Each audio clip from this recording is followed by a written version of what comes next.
Welcome back to clean news MP. चलिए देखते हैं मध्य प्रदेश की 25 फटाफट बड़ी खबरों को। इससे पहले आप न्यूज को कहां से देख रहे हैं हमें कमेंट में जरूर बताएं। साथ ही वीडियो को लाइक करना बिल्कुल ना भूलें।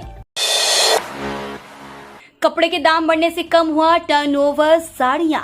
देश में कपास का उत्पादन कम होने और निर्यात बढ़ने से सूती कपड़ा महंगा हो गया है। इससे कारोबार पर असर पड़ा है।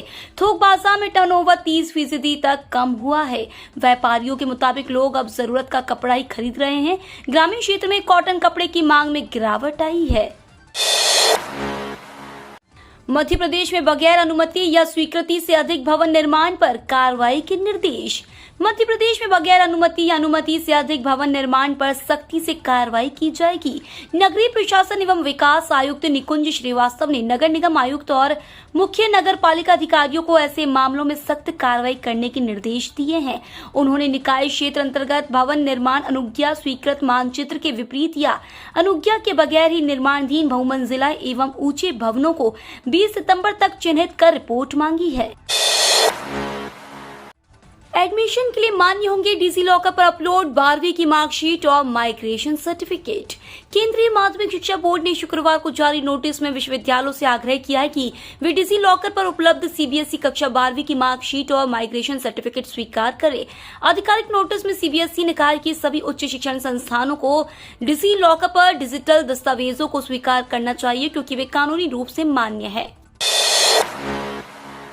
कारम बांध का निर्माण, राहत बचाव का खर्च भी वसूलेगी मध्य प्रदेश सरकार। धार जिले के कारम बांध की पाल का निर्माण अक्टूबर अंत से फिर शुरू किया जाएगा। जल संसाधन विभाग ने बांध से कैनाल बनाकर पानी बहाए जाने से 15 करोड़ रुपए के नुकसान का अनुमान लगाया है। इसकी भरपाई बांध का निर्माण कर रही सारथी कंपनी को ही करनी पड़ेगी। उसे अगले साल तक बांध बनाना होगा। हालांकि कंपनी को अब दूसरे काम नहीं दिए जाएंगे।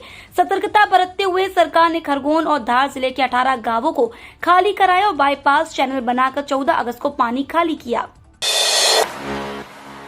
कृषि महाविद्यालय की जमीन को लेकर नहीं टला संकट, जारी है विद्यार्थियों का आंदोलन। शासकीय कृषि महाविद्यालय की जमीन शासन द्वारा वापस न लेने के मुख्यमंत्री शिवराज सिंह चौहान के आश्वासन के बावजूद महाविद्यालय की जमीन से संकट टला नहीं है। विद्यार्थियों को अब भी लग रहा है कि एक तरफ आश्वासन है लेकिन दूसरी तरफ से महाविद्यालय की जमीन सरकार लेकर इसे बेचना चाह रही है। इसी को लेकर विद्यार्थियों का आंदोलन जारी है। विद्यार्थियों ने महाविद्यालय के गेट पर पूरी तरह तालाबंदी कर दी है और सरकार के निर्णय के खिलाफ विरोध जारी है। 50,000 रुपए प्रति हेक्टेयर की आर्थिक सहायता। परंपरागत कृषि विकास योजना के तहत सरकार किसानों को जैविक खेती करने के लिए क्लस्टर निर्माण, क्षमता निर्माण, अदानों के लिए प्रोत्साहन, मूल्यवर्धन और वितरण के लिए 50,000 रुपए प्रति हेक्टेयर 3 वर्ष के लिए आर्थिक सहायता दी जा रही है। इसमें से 31,000 प्रति हेक्टेयर 3 वर्ष जैविक पदार्थों जैसे कि जैविक उर्वरकों, कीटनाशकों, बीजों आदि की खरीद के लिए दिए जाते हैं और शेष 8,800 रुपए प्रति हेक्टेयर 3 वर्षों में मूल्यवर्धन और विपणन के लिए दिया जाता है। राम वनगमन पथ में आने वाले सिद्धा पहाड़ पर नहीं होगा खनन। सतना जिले के चित्रकूट के पास राम वनगमन पथ पर स्थित सिद्धा पहाड़ पर खनन नहीं होगा। राज्य सरकार ने इस पर रोक लगा दी है। खनन के लिए पर्यावरणीय अनुमति के लिए मध्य प्रदेश प्रदूषण निवारण मंडल ने 26 सितंबर को लोक सुनवाई आयोजित की थी। इसको लेकर भाजपा और कांग्रेस के स्थानीय नेताओं ने आपत्ति करते हुए जन आंदोलन की चेतावनी दी थी। मुख्यमंत्री शिवराज सिंह चौहान ने शुक्रवार को सतना जिला प्रशासन को कार्रवाई रोकने के निर्देश दिए। उन्होंने कहा कि उत्खनन किसी कीमत पर नहीं होगा। 16 अक्टूबर को परीक्षा, विभिन्न पदों पर होगी भर्ती। एमपीपीएससी के उम्मीदवारों के लिए महत्वपूर्ण सूचनाएं हैं। Madhya Pradesh public service commission द्वारा डीएसपी रेडियो परीक्षा 2021 के लिए विज्ञप्ति जारी की गई है। इसके लिए ऑफलाइन पद्धति से ओएमआर शीट आधारित परीक्षा इंदौर, जबलपुर, भोपाल और ग्वालियर के परीक्षा केंद्र पर 16 अक्टूबर 2022 दिन रविवार के दिन आयोजित की जाएगी। परीक्षा दोपहर 12 बजे से शुरू होकर 3 बजे तक आयोजित होगी, जबकि प्रवेश पत्र एमपीपीएससी की वेबसाइट पर 7 अक्टूबर तक जारी कर दिए जाएंगे। बैक पॉलिसी नए सिरे से लागू, विद्यार्थियों को मिलेगी राहत, इन छात्रों को नहीं मिलेगा होमवर्क। मध्य प्रदेश में अब सभी शासकीय अशासकीय अनुदान प्राप्त स्कूलों में बच्चों के कंधे से बस्तों का बोझ कम किया जाएगा। इसके लिए नए सिरे से स्कूल बैग पॉलिसी 2020 को लागू कर दिया गया है।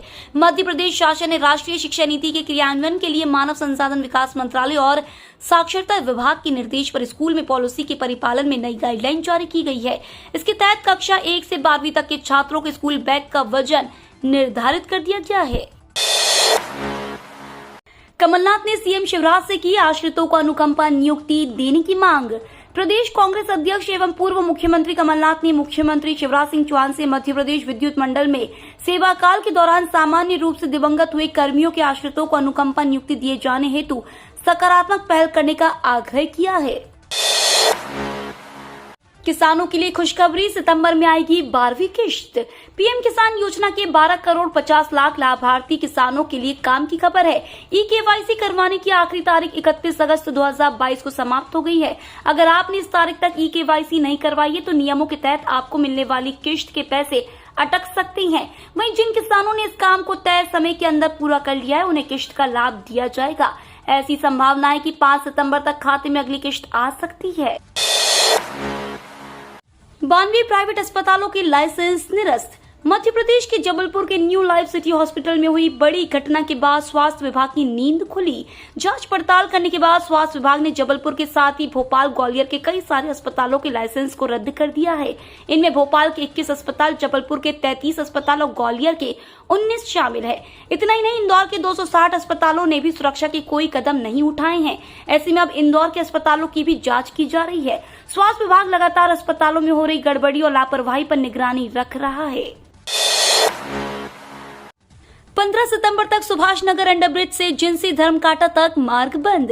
राजधानी में भोपाल मेट्रो रेल परियोजना के निर्माण कार्य के अंतर्गत सुभाष नगर रेलवे अंडरब्रिज के पास स्लॉटर हाउस की तरफ बीच सड़क पर पिलर का निर्माण कार्य किया जा रहा है। इस वजह से पिछले दिनों से यहां पर आवागमन रोक दिया गया है। उधर भारी बारिश एवं तकनीकी कारणों के कारण जिंसी धर्मकांटा से सुभाष नगर अंडरब्रिज तक का मार्ग बंद करने की समयावधि बढ़ाने की सूचना निर्माण कंपनी द्वारा यातायात पुलिस को दी गई है। सुरक्षित यातायात के दृष्टिकोण से गुरुवार से 15 सितंबर तक यातायात डायवर्जन प्लान इस तरह रहेगा। भोपाल, इंदौर सहित अनेक जिलों में जोरदार बारिश की आशंका। मॉनसून ट्रफ हिमालय से कुछ नीचे आने लगा है। इसके अलावा बंगाल की खाड़ी एवं अरब सागर से मिल रही नमी के कारण मध्य प्रदेश के विभिन्न जिलों में गरज चमक के साथ वर्षा हो रही है। मौसम वैज्ञानिकों के मुताबिक शनिवार को भोपाल, इंदौर, उज्जैन, नर्मदापुरम, जबलपुर संभागों के जिलों में कहीं कहीं झमाझम वर्षा होने के आसार हैं। साथ ही 8 सितंबर के बाद वर्षा की गतिविधियों में और तेजी आने की भी संभावना है। उधर शुक्रवार को सुबह 8:30 बजे से शाम 5:30 बजे तक इंदौर में 31.4 मिलीमीटर वर्षा हुई। मलाजखंड में बूंदाबांदी हुई। पीएम मोदी ने देश को समर्पित किया पहला स्वदेशी विमान वाहक पोत। कर्नाटक दौरे के दूसरे दिन प्रधानमंत्री नरेंद्र मोदी ने सुबह 9:30 बजे कोची के कोचीन शिपयार्ड लिमिटेड में पहले स्वदेशी विमान वाहक पोत INS विक्रांत को देश को समर्पित किया। इसके अलावा पीएम ने नए नौसैनिक ध्वज का भी अनावरण किया। अब तक ब्रिटिश काल का ध्वज इस्तेमाल किया जा रहा था। सरकारी योजनाओं में युवाओं को भागीदार बनाएगी मध्य प्रदेश की शिवराज सरकार। मध्य प्रदेश सरकार केंद्र और राज्य की हितग्राही मूलक योजनाओं को जन जन तक पहुंचाने के लिए अब युवाओं को भागीदार बनाएगी। इसके लिए इंटरनेट मीडिया पर सक्रिय युवाओं का पंजीयन कर उनसे योजनाओं का प्रचार कराया जाएगा। पंजीयन 31 अक्टूबर तक होगा और प्रत्येक जिले में जो युवा अच्छा प्रदर्शन करेंगे उन्हें पुरस्कृत किया जाएगा। इसके लिए सरकार ने MP डिजिटल युवा अभियान प्रारंभ किया है। रिटायरमेंट एज वृद्धि पर ताजा अपडेट। आगामी चुनावों से पहले मध्य प्रदेश में सरकारी कर्मचारी अधिकारियों की रिटायरमेंट एज बढ़ाने की मांग ने जोर पकड़ लिया है। एक तरफ राज्य कर्मचारी कल्याण समिति ने सीएम शिवराज सिंह चौहान को पत्र लिखकर रिटायरमेंट की उम्र 62 से 65 करने की मांग की है। वहीं दूसरी तरफ तृतीय कर्मचारी संघ और युवाओं ने इसका विरोध किया है। मीडिया रिपोर्ट्स की माने तो प्रदेश में कर्मचारियों की उम्र बढ़ाने को लेकर विचार किया जा सकता है। हालांकि सरकार की तरफ से कोई आधिकारिक पुष्टि या बयान सामने नहीं आया है। अगले साल महंगाई भत्ता बढ़ने का रास्ता साफ। एक बार फिर से केंद्रीय कर्मचारियों के लिए खुशखबरी आ गई है। लेबर मिनिस्ट्री की तरफ से जुलाई महीने के AICPI इंडेक्स के आंकड़े जारी कर दिए गए हैं। जून के मुकाबले इसमें 0.7 अंक का इजाफा हुआ है। जून में यह आंकड़ा 129.2 था, जो जुलाई में बढ़कर 129.9 हो गया है। इसके बढ़ने से कर्मचारियों के अगले साल जनवरी में होने वाली महंगाई भत्ते में बढ़ोतरी का रास्ता साफ हो गया है। विधानसभा चुनाव के लिए भाजपा और कांग्रेस की मैदानी तैयारियां तेज। अगले साल मध्य प्रदेश में होने वाले विधानसभा चुनाव के लिए भाजपा और कांग्रेस ने मैदानी तैयारियां तेज कर दी हैं। दोनों ही दल मतदान केंद्र स्तर पर अपनी पकड़ मजबूत बनाने में जुटे हैं। भाजपा बूथ सशक्तिकरण अभियान के माध्यम से प्रत्येक मतदान केंद्र स्तर पर विभिन्न गतिविधियां संचालित कर रही है, तो जवाब में कांग्रेस ने युद्ध जोड़ो बूथ जोड़ो अभियान प्रारंभ किया है। 46 नगरीय निकायों के 27 सितंबर को होंगे चुनाव। 2 चरणों में नगरीय निकाय चुनाव के बाद प्रदेश में अब एक बार फिर निकाय चुनाव होंगे। इस बार 46 नगर पालिका और नगर परिषद के चुनाव कराए जाएंगे। इनका कार्यकाल सितंबर में पूरा हो रहा है। इसके लिए राज्य निर्वाचन आयोग ने शुक्रवार को चुनाव कार्यक्रम घोषित कर दिया। मतदान 27 सितंबर को कराया जाएगा और परिणामों की घोषणा 30 सितंबर को होगी। आईफोन मॉडल्स पर अगले महीने से काम नहीं करेगा व्हाट्सएप। व्हाट्सएप दुनिया भर में यूजर्स का पसंदीदा मैसेजिंग प्लेटफॉर्म है। कंपनी यूजर्स एक्सपीरियंस को बेहतर बनाने के लिए ऐप को लगातार अपडेट कर रही है। हालांकि कहा जा रहा है कि अगले महीने से कुछ मोबाइल में व्हाट्सएप सपोर्ट नहीं करेगा। एप्पल के एक लेटेस्ट अपडेट में कहा गया है कि इंस्टेंट मैसेजिंग ऐप अब कुछ पुराने आईफोन्स पर काम नहीं करेगा। 3068 पदों पर होगी उम्मीदवारों की नियुक्ति। सरकारी नौकरी की तलाश कर रहे युवाओं के लिए Indian army recruitment cell army ordnance corps centre सुनहरा मौका लेकर आया है। कुल 3068 पदों पर उम्मीदवारों की भर्ती की जाएगी। उम्मीदवारों की नियुक्ति ट्रेड्समैन, मैन, फायरमैन और जूनियर ऑफिस असिस्टेंट के पद पर होगी। मीडिया रिपोर्ट्स के मुताबिक आवेदन करने की अंतिम तिथि 22 सितंबर है। भारतीय टीम को बड़ा झटका, रविंद्र जडेजा एशिया कप 2022 से बाहर। एशिया कप 2022 के लिए यूएई में मौजूद भारतीय क्रिकेट टीम को बहुत बड़ा झटका लगा है। टूर्नामेंट के पहले मुकाबले में पाकिस्तान के खिलाफ शानदार बल्लेबाजी कर टीम को जीत दिलाने वाले जबरदस्त ऑलराउंडर रविंद्र जडेजा चोट के कारण पूरे टूर्नामेंट से बाहर हो गए हैं। पहले मैच में उन्होंने 35 रन का महत्वपूर्ण योगदान दिया था, जबकि हांगकांग के खिलाफ उन्होंने 1 रन आउट के अलावा 1 विकेट भी लिया था। झांसी वालों के लिए राहत की खबर, अभी खुली रहेगी ग्वालियर रोड क्रॉसिंग। झांसी के ग्वालियर क्रॉसिंग बंद होने की खबर से परेशान झांसी वासियों को कुछ समय के लिए राहत दे दी गई है। रेलवे फिलहाल कुछ दिनों के लिए ग्वालियर रोड क्रॉसिंग को बंद नहीं करेगा। दरअसल बीते दिनों रेलवे ने यह घोषणा की थी कि ग्वालियर रोड पर बन रहे ओवरब्रिज की वजह से क्रॉसिंग को 31 अगस्त से अगले 6 महीने के लिए बंद किया जा रहा है। 5 दिन में मिले सिर्फ 45 संक्रमित, 3% से कम रही संक्रमण दर। संक्रमण की गंभीरता लगातार कम हो रही है। पिछले 5 दिन में शहर में सिर्फ 45 संक्रमित मिले, वहीं ठीक होने वालों की संख्या 81 रही। विशेषज्ञों के अनुसार यह राहत की बात है कि संक्रमण नियंत्रित हो रहा है। इस वक्त हमें सतर्कता की जरूरत है। आने वाले कुछ माह हमने कोरोना गाइडलाइन का पालन और कर लिया तो संक्रमण लगभग समाप्त हो जाएगा। ये तो थी आज की 25 फटाफट बड़ी खबरें। अगर आपको न्यूज पसंद आई हो तो चैनल को सब्सक्राइब करना ना भूले। धन्यवाद।